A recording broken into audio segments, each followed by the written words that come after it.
game of the jungle. Bounce like the drums in the Congo. Shake that booty, let the dice roll. Hit it stick like Atari, no console. Jumanji, in it for the win, put it on me. Jumanji, it's a game, go play with your money. Coach, run me the ball, you know I don't fumble. Tarzan in this joint, they destroyed in the jungle. How you like that? I play to win and now I'm right back. I'll do it again, see the fire in my eyes and you feel the flames. I turned the whole Carolinas into Hunger Games. K-I-double-L, girl, learn the name. One night with me, you'll never walk the same. I'm the great white, you're dealing with a shark and I take bites. I'll tear you apart and I just might do it again, play a 3, press start, you can bring you a friend. It's 2020 and I'm riding the vibe. I'm still spinning dope from 2005. From the camp, Killumbia, didn't you hear? And every time I drop a bar, that's another stage clear. You playing with a real one. I'ma show you how to go down, right now, play your eardrum. Right now, play your eardrum. Right now, play your eardrum. Right now, play your eardrum. I'ma give it to you good, you feel good. Don't wait in the game in the jungle. Bounce like the drums in the Congo. Shake that booty, let the dice roll. Hit it stick like Atari, no console. Hi.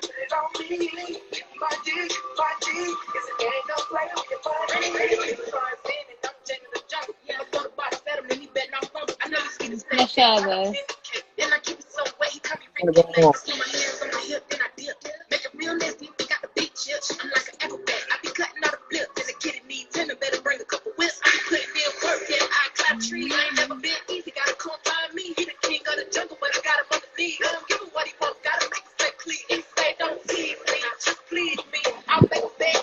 I love this song.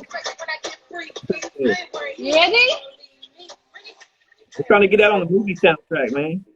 Huh? So we're trying to get that on the movie soundtrack. Yeah, how's that going? We'll talk about that in a minute. I'm just going to let the song finish, let people come in.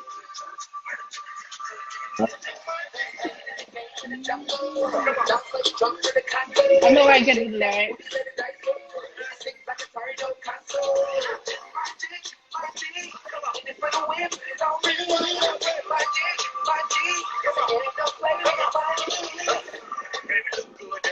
Oh, let me just see your at name.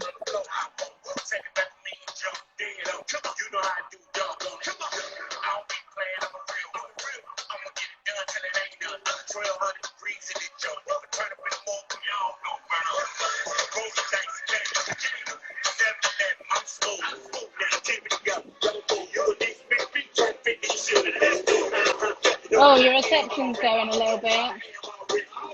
DJ BZ in the house. My boy.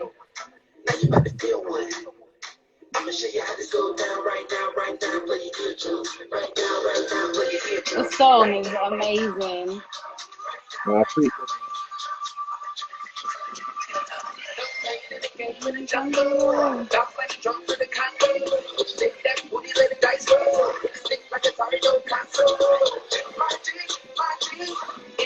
It's so catchy as well.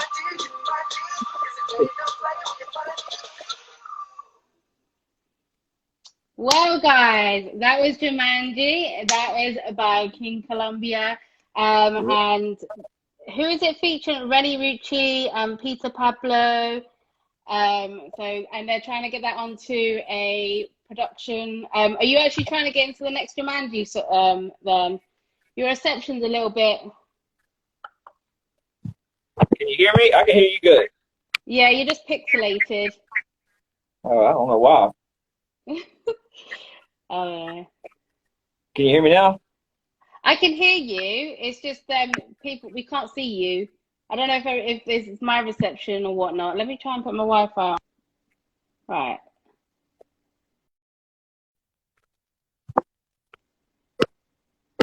It's a little bit better. Yeah. Oh. Oh no, it's my. I think. Wait.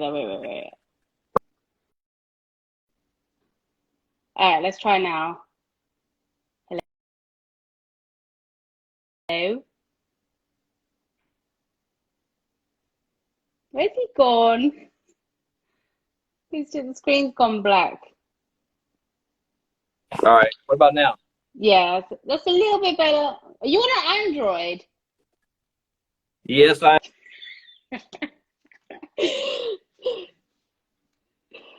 Oh no, it's not working. Hold on.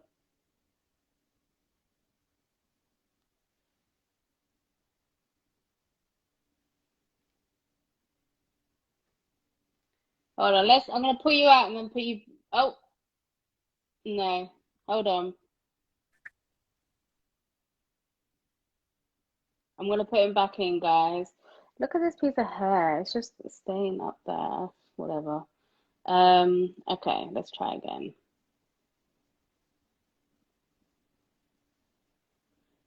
All right, King Columbia, I'm inviting you back. All right. What about now?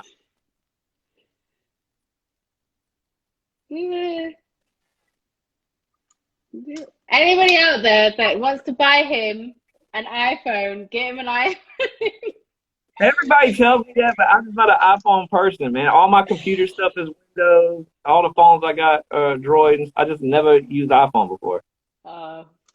We can make do though, because it's about you speaking about your experience and everything like that. I can see you slightly, but yeah, we'll just work with it. It's fine. So, All right.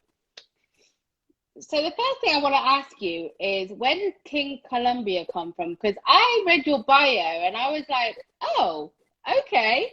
So where did it come from? Well, my name is Devin, and so my rap name, I manage artists too. So like, I wanted a name that when I rap was also a good management name. So I went by Devin Patrick, but I'm from Columbia, South Carolina. So for Columbia, Killumbia, I trademarked the name Killumbia, and then everybody started running around using it, not giving me credit. So I put King Columbia together to say, hey, I'm the king of this. I put this together. This is mine. That's what. I swear there are so many copycats that people just want to like jump onto the bandwagon of what you do and stuff like that. But this shows that you're doing something right? Yeah. So you're from North Carolina, Columbia, South Carolina. South Carolina, my bad. Yep. Well, that's a good thing because I have a competition coming up, so I might need you to plug me in with some artists. If you do you manage artists in South Carolina then?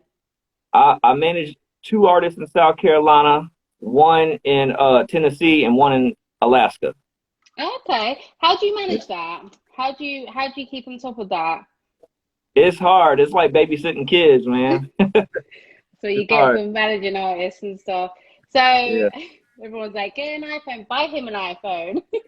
Just for You know what? Hey, I'm gonna buy a damn iPhone for everybody. How about that? And we can do another one. Be like, he bought it, and I can get you onto Clubhouse as well. Oh, On my end, everything looks crystal clear on my end, so I don't know what's up. But that's all right. It's all right. As long as I can hear you, that's all that matters, because it's about what you're vocally saying as well. Because at the end of the day, as an artist, that's also what you do, isn't it? You project your lyrics and into vocals. So this is perfect.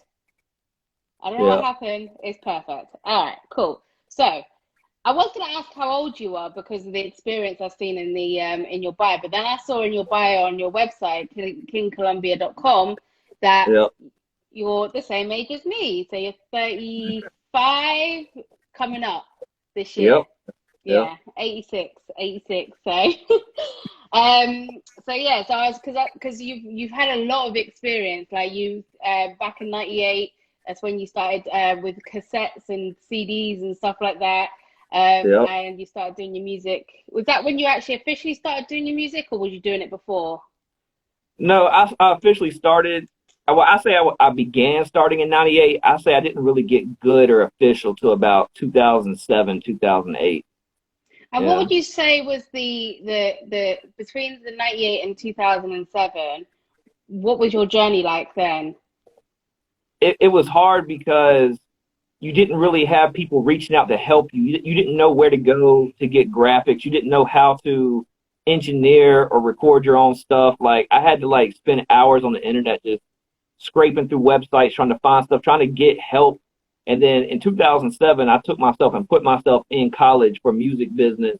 and audio engineering and began building my label and began, building my studio to learn to do almost everything by myself.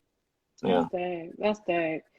So, so you went through the college journey and everything like that, and then you were was you looking to get signed? Because when I saw your bio, I was quite surprised. Like, I was like, okay, this is like, guys, you need to go, like, we're going to do the interview and everything like that, but you just need to go check his website out, because his website is just full of information and insight with his journey. And it's like in the bio, you're kind of teaching people, as well as, like, because you're kind of giving a really detailed life story to how you got to where you are. So, because obviously the track that you're on was featuring some quite big people as well. So, which is dope. You're quite well known in the industry as well. You got a massive fan base, following and everything. So as an artist, so we'll go in sections. So as an artist, what's the 3 most important things for an artist to be successful? I tell people in like today's time, it's more visual. Like, you got to have your wardrobe and how you look up. The beats obviously and the sound quality have to be good. I started from doing it at my house, but I also learned how to professionally do it. So, like, I record from my house, but if you look, like, I got like the full works. You know what I'm saying? Wow. So a lot of people want to record from a laptop and stuff, and that's cool, but spend the extra money. You'll thank yourself later. And the last thing is, do your paperwork. Like, so many dope artists don't have nothing legal, don't have nothing registered, don't have. It irritates. It is a very common thing. Are you looking for artists to sign at the moment at all under your label? Honestly, no, because I've always been an artist and managed, and that's always been tough. But I've always put more focus on my artist than myself. And now I'm actually bringing in a team to help manage, and I'm going to move down more into the artist role so I can focus on my career. So it'll still be my label, but I'm bringing in an outside source to help manage. Of course. Because when you were saying that you manage all those artists and you do it by yourself, I'm like, how do you, like, I can just manage to, like, to get up in the morning sometimes, but having that responsibility, especially if you've got different personalities for artists as well, and different sounds for artists, you kind of have to adapt your tone and how you deal with those. Because I'm a manager of an insurance company, so I'm like, I understand that how the manager, and I used to manage an artist as well, so I understand how it is to manage people in itself.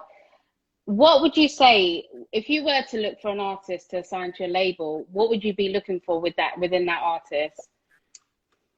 The main thing is, an artist has to listen and trust their manager. Like, if there's not that relationship trust, and I hate to say this about artists, self don't see self. So what you think is right and good might not be what the fan base thinks is right and good. Like, you are making your music for yourself, but you're not broadcasting it out there for yourself. You're broadcasting it out there for other people. I think, like, in an interview, Eminem said his favorite tracks on his albums are the ones that the fans don't really gravitate to. Like, he hated doing them My Name Is, Real Slim Shady songs, but he did what he had to do to get himself in the position now to make the music he wants to make. Exactly. If you don't have that relationship with your manager, it's just never going to work. Yeah. And from my perspective of things as well, like, I feel like artists need to, like, I love what I do for artists where I'm at now, because I can deal with different artists and different personalities and stuff like that, but I'm not contracted to them like a manager would be, because laziness is one of my pet peeves. Laziness, like, you can't, yes, you have a manager there to guide you, to book you, to do your paperwork and stuff like that, but you also need to put your foot forward as well. Like, you need to basically, because, and I always say this, if I died tomorrow, would you be able to pick it up? Exactly. Yep. So that's the thing. But I also believe that, so what? I tell my artists the same thing. Yeah. You need to be able to pick up from where I left off, and and I do think it's important for them to understand their product. They need to understand the brand, which they need to understand the business. So I think that's important as well. So it is like, because when obviously I met you through a Snapchat group through Jo. I don't know if he's on here right now, but Jo basically played your track at one of the review shows. Everyone was vibing with it, and then we started networking and everything. And then obviously we had the group in the Snapchat where you got to connect with different UK artists as well. So yeah, and then because you were kind of educating them, and that's the reason why I was kind of like, man, this guy knows what he's talking about, and like I really vibed with that. So who are you signed to right now? Back in 2007, I signed to Little Rue when he was with Capitol. And then in 2009, he dropped a Nasty song with Def Jam, and I've been through with him all the way into like 2018. We kind of branched off. That's still my brother. I still love him. He's doing. That's a long time. Yeah, but I mean, honestly, I was kind of just down for the ride. A lot of success and things I got like all the artists I work with, like the big artists like Lazar from D12, 3-6 Mafia, some of them people, like I did that on my own, man. I don't really need. Unless it's like some funding or an investment, I really don't need to be signed, No. So are you now independent, or you signed you at your own label? Well, obviously that's an independent label, so. I'm a part of my own label, obviously. I was like, that's just answered the question there, didn't I? So, but yeah. I asked where King Killumbia came from. So what would you change about the industry? I don't like how cookie cutter it is now. Everybody's dressing the same. Everybody's rapping the same. All the beats are the same. Everybody's rap names are similar. Like, I remember when the Migos come out, everybody's like, so-and-so the Plug, so-and-so the Migos. So, like, I miss the 90s and I miss the 2000s where everybody was different. You could be from New York, California, wherever. Everybody had their own sound and style. I just don't like how cookie cutter and assembly line it has become. There's no unique. Yeah. I mean, like the West Coast, I feel like they've stuck to their West Coast and New York are two areas where I feel like the artists have stuck to what they're known for, like the West Coast sound, and New York is like the raw sound, the raw hip hop. They have incorporated a lot of that southern sound because that's kind of what's running hip hop, So the stuff with the DJ Mustard and some of that stuff has some of them south sounds and stuff with it. Yeah. Do you feel like the industry is like kind of like a fashion show? Like, do you feel like a fashion show in a sense of if someone puts something out, it goes viral, not necessarily a good put something out, it goes viral, clout chasing, all that, and then people jump on the bandwagon and then that's how they blow up. Do you feel that happens a lot now? Yeah, I definitely feel like it's really all clicked up now. Like I look at people that are blowing up now, but who they were associated with coming up, and it's like, is it really the real talent, or are they just in a certain circle now? Like because this song, I always use this as an example, but like ICJJ, whatever his name is, or that 123 Chinese song and stuff, and now they're like verified and they're like, they made it, they've got the streamings and they've got the money now because of their song. Their song was whack, like literally, and I was just like, how did you blow up out of that? Like, I think a lot of it's money and them being consistent and putting like the money toward ads and flooding the streets with posters. Like that's still something I see people in the streets advertising. I mean, CDs are kind of going out the door, but people are still out there promoting in the streets and stuff. I think really money is the main factor. You could be whack, but you could have somebody putting bag behind you, and you're just gonna go. Yeah. So when was the last time you were given a CD? Usually when I go to the music awards or certain like bigger contests, I'll go out to my car and I'll see them in the windshield and stuff like that. And I think that's good though, because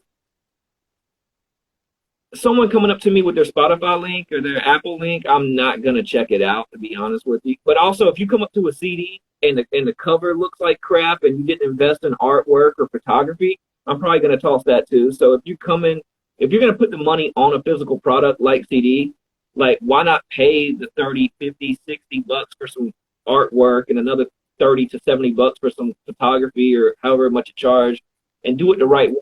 I do it all myself, but I'm good at it, and I can confidently say that, like, the graphics, the recording, the mastering, I'm good at all that.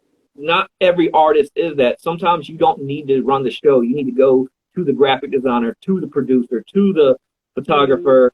But the reason why you've done it yourself is because you didn't really have a choice to, because, you know, it was, you know, back in the days, because back in 98 and 2000s, it, you know, the social media wasn't like it is now, you know, and you can't just grab somebody like that, you know. You can't just be like, okay. So you do end up learning stuff yourself. Like I taught myself a lot of things, but I've also come across a lot of people that have taught me a lot of stuff as well. So I think it is like, you know, back in 98, back in 2000, early 2000s, even like 2009, when I first started doing the music stuff, it was hard to get information. It was really hard, but it's not like it is now. Like you've got that social media, and that basically it's become the main focus now, isn't it? So yeah. See, back in the day, the prices were so expensive. Back in the day, you couldn't even get a professional cover under $250, $300. Now, wow. I'm as a graphic designer, I'm competing with kids doing them for 30, $40. Like, it's crazy how much it's changed. And the crazy thing is, they're probably just doing it just for some pocket money, you know. They're not actually doing it for, you know, they're a professionalism. So, but, you know, it keeps them off the street, and that's the most important thing. So, that, you know, I support all like youth work and stuff like that. So the Jumanji graphics, was that you? No, actually, the guy that did some of Eminem's work did that cover.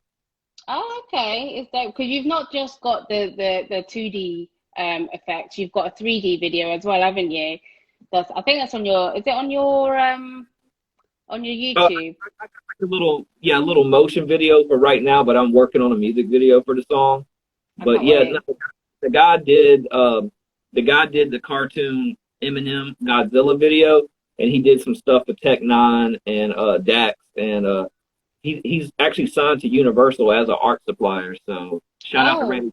Yeah. Shout out. Well connected, eh? So, but if you do, I know you're trying to you've got a lot to juggle and stuff like that, but do you take clients on for things like that, like production or like graphics designs or anything? All my graphic work and studio recording or mixing, all that's open to the public. You hear that, guys? South Carolina. I know a few people that's in South Carolina, so I'm definitely gonna send them your way, because you know. Well, the graphics is worldwide, so I can do graphics for anybody. You know, they just send me the pictures. I can chop that up for them. You know. There you go. So what's your creative process? So when you're coming to creating graphics, when you're coming to creating a sound, when you're coming to create, like, just how do you vision your whole project? How does that like protrude to the public? I mean, I have a lot of people tell me even nowadays. Well, let me say this first. Before I started making music, when I was a kid, I used to be an artist. I used to draw and paint and stuff a lot. So if Jack of all trades. So if I get into music, I probably would still be doing art of some kind of fashion. But we're in the age where people want stuff now, and I've been told I'm not consistent because I work like Dr. Dre. I'll dedicate myself to one project, and I'll only focus on that. And it might take me, like Jumanji, I think I started on that like in February, and it didn't come out till December. But all the pieces had to be right for it to come out. You know what I'm saying? So, I mean, with the features and stuff, because obviously features, usually you have to send samples in if you can't get in the studio together, right? So would that be a complication to the timescale, or was it literally how you wanted to jigsaw it together? Well, with Rennie Rucci, she's blowing up. She's huge right now. And PD Pablo, him being like a legend. Obviously, it would have been hard for us to get in the studio at the same time. So I just paid them and got the Pro Tool sessions in, and then we just went from there and stuff. But sometimes, like when I work with Pastor Troy or Charlie Clips from MTV Wildin' Out, they've actually been here in the studio. Like there's pictures of me and them on Mm, social. yeah, I've seen that. So how do you get into your creative mindset? So do you have like um oh, I thought you paused then. Do you have like do you write before you do the music or like or the beat, or do you do the other way around? How do you get into your creative process? Um, when I get the beat, sometimes I like to drink when I'm making music, so I'll pop a beer or get some shots or something like that in the studio, and I just play the beat. And sometimes I'll just pace back and forth until to a hook or some lines hit me, and then that's kind of like my creative process. And I don't rap every day. I don't even make music every day. Like I'll do a bunch of songs at once, and then I'll quit for 2, 3, 4 months, and then I'll come back and then do a bunch at one time. Like that's just how I work. Mm. Like Yeah. after Jumanji came out, I have not been in the studio 2, 3 months, and now I'm starting to get back in there again. That's just how I like to work like that. I don't know why. I guess I get to reset my brain or something. Yeah, especially when you've been focusing for quite a while. So it's quite in refreshing to see someone doing a process a lot different to a lot of artists how they do it, because a lot of artists once they get onto it they want to keep doing it, they keep doing it and keep doing it, and they just want a whole like album and stuff. So Yeah, it's quite refreshing to see that you kind of there people work very differently and stuff. But you've yeah. also got your hands full anyway, so with the artists and stuff. Um, so what for you to keep going, to keep that energy going, and for you to go from like when you in '98 when you first kind of like started doing what you were doing and everything, what was inspiring you to keep going? Because I know being an artist, it's such hard work. It is hard work to basically get yourself out there, get yourself known. And back then, it was the hardest time. It's not as easy as it is now. So, what was it that was keeping you inspired and keeping you influenced to keep going? Well, when I was little, I never really thought about being a rapper or more or less making music. But my parents, when I was like 5 years old, my parents had the MC Hammer cassette tape, and I got that, and I heard like touch this and like the Yeah. praise and all that, and I was intrigued by it. Like I remember listening to my Walkman, listening to the cassette tape all the time. I remember when like the Ninja Turtles movie come out and he was on the soundtrack and stuff. I had that cassette tape too. But roll it fast forward to like '98 when Eminem come out and I saw like a white person was really successful in hip hop. I was like, I can do this. Like, because back in the day, it was shunned upon. Like, you got laughed at, or like, people did not accept it. But like, Oh, after when him come out, I was like, yo, I feel like I'm brave enough to try this now. So that was really my starting point after he dropped, and then it was more fun in the school times, like, the early 2000s, I think I graduated in like '03 or '04 or something like that. After that, it was like, I really need to make this into a career. So I was trying to start building a label, building a studio. And about '07, like I said, I went to college to like learn to do it the right way. 'Cause I'm like, hey, if I can source this myself, you know how much money I'm going to save? I'm not going to have to pay for studio time. I'm not going to pay for photography or graphics or any of that. Like, I could do this all myself. yeah. It's like And that a investment. It's definitely an investment. And I the think, equipment you've got is like amazing. yeah, I appreciate it. Thank you. I think always learning or wanting to learn is probably one of my biggest motivators. Like some people just they do stuff and they keep doing the same thing. I'm wanting to learn and learn and learn. Real technology driven and stuff. Hmm. Yeah, I know what you mean by that. Like learning is someone said to me once that learning everybody's a student, no matter how big or small you are, everybody is a student, and you're a student through life until you die, like literally, because you're learning about the next era that you're going to be living through. You're learning about the next age set that you're going to be living through, because you'll come across a 40-year-old who's been 35 or 34 before, and they're probably trying to put some wisdom onto you. So you're a student throughout your whole entire life, and you're always going to learn it. So it's about thriving and basically grabbing that and pushing it through, and being proud of your projects, and being proud of what you're achieving and stuff. Like, it doesn't matter how big or small it is. Like, you know, it is, that's just how you push it. So if you were to collab, oh, question, is Eminem Yeah. your favorite rapper? I would say, as a white artist, I would say he's in the top one or two. Like, he has to be. Like, Eminem is the best. Tupac, I'm wearing a Tupac t-shirt right now. Tupac, obviously. But I can't give you a list of who's my favorite rappers because it's based on genres. Like, if you want to say hip hop, then Tupac, Eminem got to be top 1, 2. But if you're talking about like rap, which is different to me, I have a total different, even rock music. Like, I can't put a rock artist with my favorite rap artist. So, like, if you say like lyrical rap, I would say like Tupac and Eminem are like the top 2 and stuff. Yeah. Okay. And who would you collab with, dead or alive? Dead or alive that I would like to collab with. Yeah. So is there any people like dead or alive? If I'm gonna do a hip hop record, I would love to do one with Royce the 5'9". I feel like he is like the God MC. But if I'm doing like some club stuff or my commercial stuff, there's so many to choose. I said this the other day. Like, most of my idols, I have already met or worked with. That's So it's amazing. kind of like, set like new goals for myself. Almost all my favorite idols I've worked with. I guess maybe DMX or Ja Rule, just from that era. And stuff. Yeah.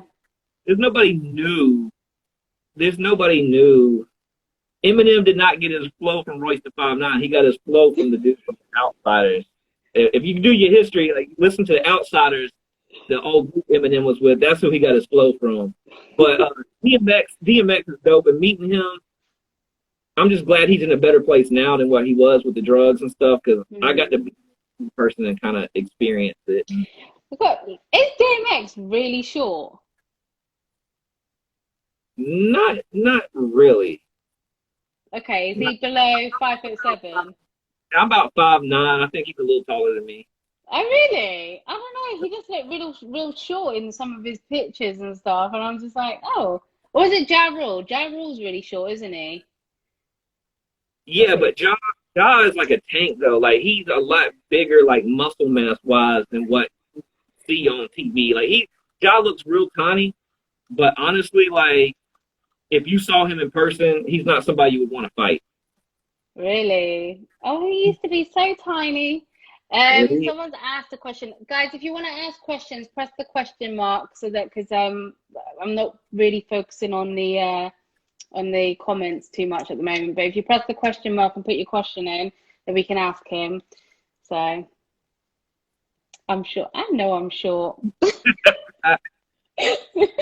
He's like, you're short. I don't care. It's me asking the questions. Okay, so sorry, we got sidetracked there. What is your plans for the next 12 months? Really, I'm down to my last 4 artists that I'm in. I basically, when you ask me if I wanted to manage new artists, I'm letting the ones I got now, hopefully we just keep going and winning, because if not, I'm gonna keep weeding people out. But every 4 seasons, we're gonna just take a turn on a different artist. Okay, that sounds good. So we're going to be seeing lots of projects coming from you this year, from your artists. So make sure, like, drop, or you can send it over to me, and I can drop your artist information into the YouTube and the comments once we've concluded the interview and everything. Because, it's your brand, so we're going to help build your brand up and promote it all around the world, which is what we're about. And, you're giving insight to the artists that are on their way up to what they can do to help them and stuff. I really wish you had iPhones so you can come into Clubhouse, because I would get you to be doing some little rooms and stuff, because people really need that inspiration, and people really need that knowledge as well. So what's your long-term goals in the music industry or the entertainment industry? So you want to get Jumanji onto a film that's gonna blow up once you get that done. So that's definitely on your tick list. I know that for a fact. So Well, that song is actually so different from the rest of my catalog because that's more like a family kind of song. It's got some suggestive lyrics in it, but when we met, I was gonna like, say. with Rennie Rucci, I had to tell Rennie Rucci like you can't say pussy. You have to we have to code it up a little bit. So You're gonna have little girls twerking, man. Yeah, hey, do you know what? It's down to the parents. That's what I say. It's down to the parents to make sure they filter what needs to be filtered if they feel like it needs to be filtered. But at the end of the day, the kids will get hold of it anyway. That's what I say. So. You know what? I let my son hear everything I do because I lived a very sheltered life, and it made me want to go do and experience that stuff. So my son is 8, and I explain to him what you can and can't do, but I don't hide it from him. Yeah. Like he gets all access to it. Now, if it's like real bad, then nah, it ain't going down like that. Yeah, I'm like that with my son. But I'm quite relaxed with my son in the sense, at the end of the day, the core principles is to know what's between the right and wrong, and that's the core principles that you need to teach your child. But things like my son, he respects me in a sense of like he doesn't swear around me. I did hear him swear like for the first time, and he's nearly 18. For the first time, I heard him swear. I was like, "What?" And he's like, "Oh, sorry, mum." Like, so yeah. It's being in a sheltered life is I don't think it exists like in this era anymore, does it? Really? Yeah. My son, I heard him cuss for the first time just checking through his Xbox messages, and I heard him calling some kids. So I'm like, son, I'm like, I can see where the music and video games and movies can influence kids, but at the same time, I don't know. I don't know, man. No. What's this comment? Young dude just tried to undermine me. What? Anyway, moving on. Okay. So, what do you feel that you lack in as an artist and a manager? I think patience sometimes with dealing with my artists and stuff. I think the main thing is just having a consistent budget 24/7. Like I have to step in. Like I said, sometimes being a manager is like being a daddy. Like the manager should not have to pay for the artist. The manager should get paid from the artist. And there's times I have to step in, like the big brother, but that's my job because like I love their project just as much as I put as much work into their stuff as my stuff.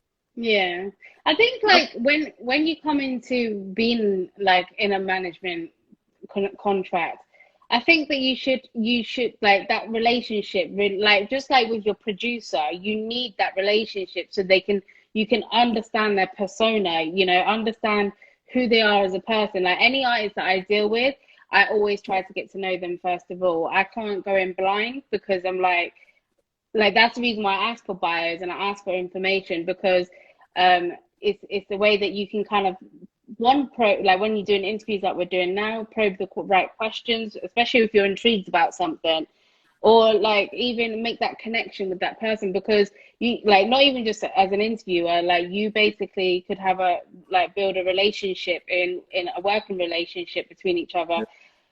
So and I feel like that's important as a manager. What would you say your artist weaknesses are?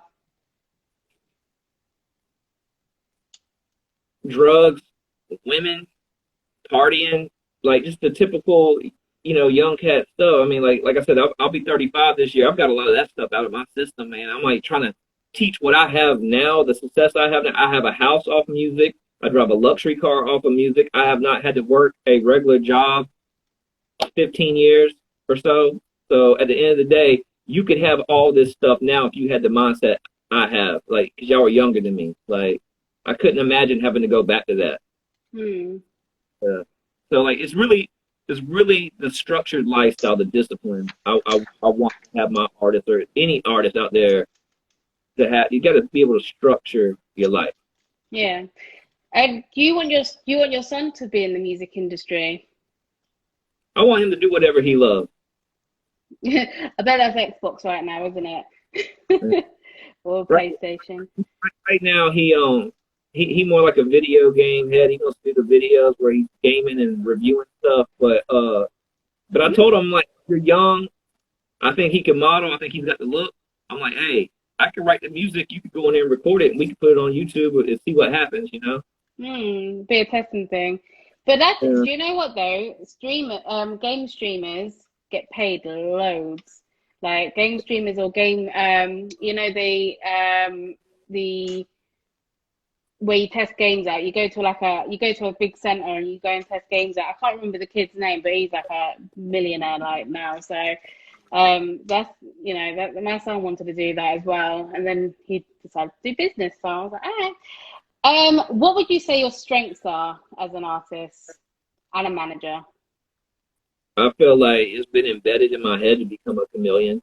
Like you give me, say somebody buys a feature and they have some lyrical boom bap. I'm from that era. I started out at MC, so I can return back to that to do it. But then you send me a commercial record or a club record, then You you fast know, forward. yeah, I can flip Oh, flop back. I'm gonna call you Back to the Future now. That's your new name. I can't. If you can do that and still maintain that, that hip hop, um, that kind of hip hop sound from the back in those eras and stuff, then Yeah. yeah, that's and go forward with it as well. What would you tell your younger self? Which probably telling it to your son, but from what you know now, what would you tell your younger self? I had some big moments in my career, and I let my team and people back then talk me out of doing what I was doing. And I feel like I would have already had things that I have now 10 years ago if I would have kept doing what I wanted to do that I felt like I was good at. And people told me this wouldn't work or this was not going to happen. You know, yeah. Is Yeah. Jumanji possibly going to open more doors in your career?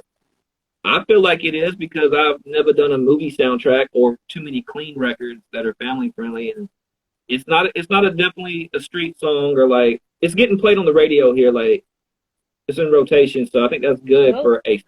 for a soundtrack sounding song to be able to still carry that weight. Yeah, I think it's gonna open some doors, and if it doesn't, if for some reason it doesn't do what it's supposed to do, it already brought the light on to the next song that I'm about to drop, and it's just gonna keep going like that.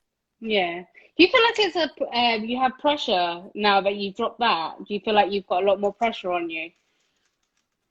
I'm doing the same thing I've been doing. It's just this is something that started curving more attention. Yeah.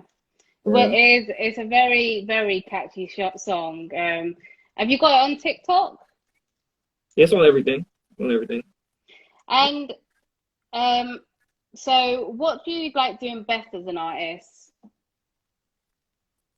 What I like doing best as an artist, Yeah.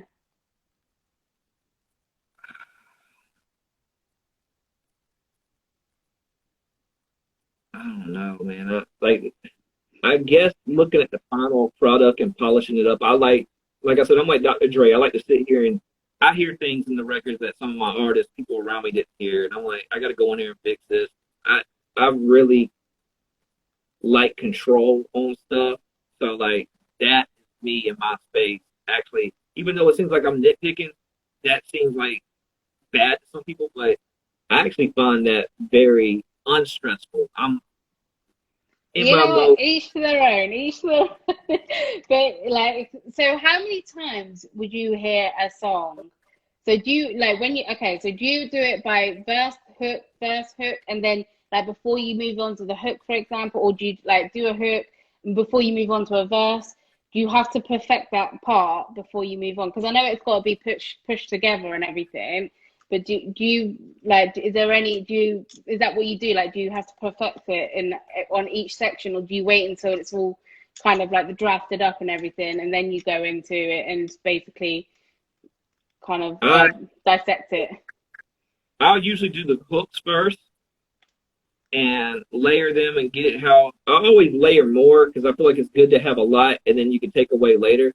And sometimes I'll do the whole song in one day. Sometimes I'll just do the chorus and then come back, come back later, Like maybe I might come back a month and then finish the verse and stuff. Like I let them finish. That's why it takes so long. Oh my days. A month later. Okay. Do you think you'll speed up the process of your craft, or do you think you'll always stay the same because of the quality that you send out? Your process works. Yeah, because I'm focused on driving singles, so like I don't want to just keep putting a bunch of songs out. I want every track to be a single that's like not too far charting from the track before or the track after. So that's why I take it up. And honestly, I feel like at my age and stuff like that, I feel like I can get away with it. But as a new artist, like say an 18-year-old coming out today, it's not going to work for them. They're going to need to be dropping stuff every couple weeks, every month. That's what's going to work for them. Yeah. And what would you say your biggest achievement is as a label, complete artist, label management? What would you say your biggest achievement is? Really, like I said, just to be able to work around or work with a lot of people that I grew up with, like inspired by. Like that's probably me. If I don't go any further in my career, I got to tour with Ja. I got to tour with DMX. I've worked with some of the D12 members. I've worked with Pastor Troy, P.D. Pablo, like a lot of people from my area that was big. And I've met so many people that I was influenced by. That's probably I got so many trophies in here from things I've won. That don't mean that's pieces of plastic, pieces of glass. Like connecting with people that had an impact on my career that influenced me is probably my biggest achievement. Yeah. I think that's, having that, being able to do that, it's kind of like rewarding your hard work and they're human as well. But if they've made it, it's like, okay, so for example, you have a teacher in school and you basically have that teacher that teaches you to become successful off the back of that class. You're always gonna go back to that teacher and be like, you know what, like you guided me to that, so I'm always gonna appreciate that, Yeah. How many songs do you have out at the moment? Off of this album that's about to come out, there's probably about 4 or 5 singles prior to this that's out. Yeah. Cool. And where can people find you? I am King Killumbia on everything. Yeah. That's something that artists need to learn too. Like when you get your website, your Facebook, your Instagram, your Twitter, all your little @ handles, they need to be the same thing because no one's gonna want to find you. You're this on this, and you're that on that. And plus, when you're putting that on a flyer or the back of your CD, that takes up so much real estate room. I can put the icons there and just put @King Killumbia, and there's no excuse. There's no excuse not to find me after that. Yeah, that's something I do say to artists as well, is like you need to make sure and stop changing. And I know I'm kind of guilty for this, but I'm not an artist, so, I'm someone that basically wants to platform artists. So I'm not interested in me, I'm interested in artists. But is to decide when you've decided that you want to become an artist, decide on your name and take that name to the grave with you, because changing your identity every 5 minutes is just it's exhausting for the A&Rs. The A&Rs will probably just be like, I can't find this dude, or woman, and then just basically not even bother to push it, I see that a lot, and it's hard to rebrand. Like if you already pretty big at what you do, and then you change your name, like people have a hard time mentally referring to you or finding you as that, because you're still that, whatever your stage name or whatever, you're still that in their head. It's gonna. Yeah, it takes a while and stuff. Well, that's actually all the questions. So thank you so much. Is there anybody you want to shout out before we go? I want to talk about my artist, J.O. down in Charleston. He is the new style, the new wave, the new future of the label. And then I got DHD up in Tennessee. So we're trying to take that Yellow Wolf, Tennessee Sound with him, and then I got J.O. Cushman over on the West Coast. So I'm trying to have artists of different styles on my label. So when we collaborate, we're hitting all the regions at the same time. That's Yeah. dope. Yeah, I know Joe Cushman. Yeah. Make sure you when we finish the live and everything, just send me the app names and I'll basically tag them in it as well. Because at the end Yeah. of the day, it's your brand and it's like, you know, and they're part of your brand. So whatever I can do to support your platform, I will do to support your platform. And yeah, anybody that's got any questions or want to hit him up, you know, he's King Columbia. That's where King Killumbia, sorry, King Killumbia. Do you know what? Every time I put your name in, because I forgot to put the king in at first, and basically it kept on saying, "This is like, you know, this is a little bit concerning." So I'd get a message from Instagram, but then I was like, "Okay, it's King Columbia." So basically, guys, if you want to get any advice or you know you want to network, make sure you go follow him. I've pinned it in the bottom. It's at the top, and it will be on the post as well. I appreciate you taking your time out to come and join me today. Appreciate you for sharing your knowledge and your successes, your success stories, and inspiring the artists to where they need to go. And I hope we can do this again soon. Awesome, man. I appreciate you. All right, take care. Thank you. No problem. Bye. Bye. Okay, guys, thank you so much for joining this live. That was King Columbia, and we will be. If you want to do any more interviews with me, please do hit my inbox. Because I'm on high demand, I am going to try and sort some sooner dates in because I have dates now booked until April. I know I've got a little thing up here, my antenna. But anyway, so you guys, if you've got any questions or anything like that, just let me know. And my name is Mimsy UK Official. I have lots of exciting projects coming. If you need any promotion, please do hit me up. If you want to interview, please do hit me up. If you need a publicist, hit me up because I can connect you. You know, that's what I'm here for. But thank you so much, guys, and I will see you soon. Bye.